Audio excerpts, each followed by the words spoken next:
Dear future generations, I think I speak for the rest of us when I say, sorry. Sorry we left you with our mess of a planet. Sorry that we were too caught up in our own doings to do something. Sorry we listened to people who made excuses to do nothing.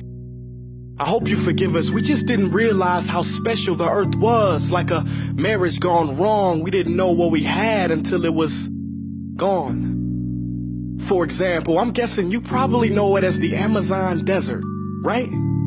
Well, believe it or not, it was once called the Amazon rainforest, and there were billions of trees there, all of them gorgeous. And oh, you don't know much about trees, do you?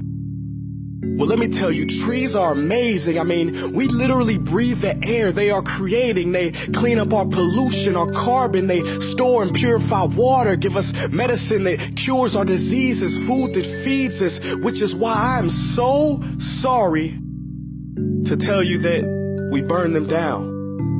Cut them down with brutal machines, horrific, at a rate of 40 football fields every minute. That's 50% of all the trees in the world gone in the last 100 years. Why? For this. And that wouldn't make me so sad if it weren't so many pictures of leaves on it. You know, when I was a child, I read how the Native Americans had such consideration for the planet that they felt responsible for how they left the land for the next 7 generations. Which brings me great sorrow, because most of us today don't even care about tomorrow. So I'm sorry. I'm sorry that we put profit above people, greed above need, the rule of gold above the golden rule. I'm sorry we use nature as a credit card with no spending limit, overdrafting animals to extinction, stealing your chance to ever see their uniqueness or become friends with them. Sorry we poison the ocean so much that you can't even swim in them. But most of all, I'm sorry about our mindset, 'cause we had the nerve to call this destruction progress. Hey Fox News, if you don't think climate change is a threat, I dare you to interview the thousands of homeless people in Bangladesh. See, while you were in your penthouse nestled, their homes were literally washed away beneath their feet due to rising sea levels. And Sarah Palin, you said that you love the smell of fossil fuels. Well, I urge you to talk to the kids of Beijing who are forced to wear pollution masks just to go to school.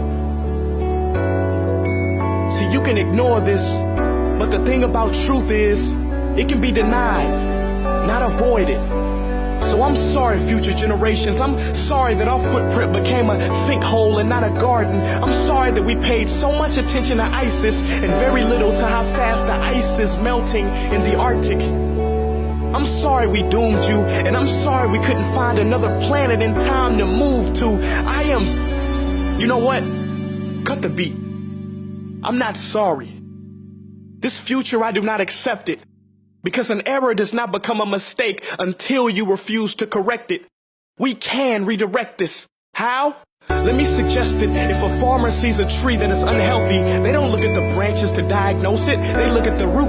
So like that farmer, we must look at the root, and not to the branches of government, not to the politicians run by corporations. We are the root, we are the foundation. This generation, it is up to us to take care of this planet. It is our only home. We must globally warm our hearts and change the climate of our souls and realize that we are not apart from nature, we are a part of nature. And to betray nature is to betray us. To save nature is to save us. Because whatever you're fighting for, racism or poverty, feminism, gay rights, or any type of equality, it won't matter in the least.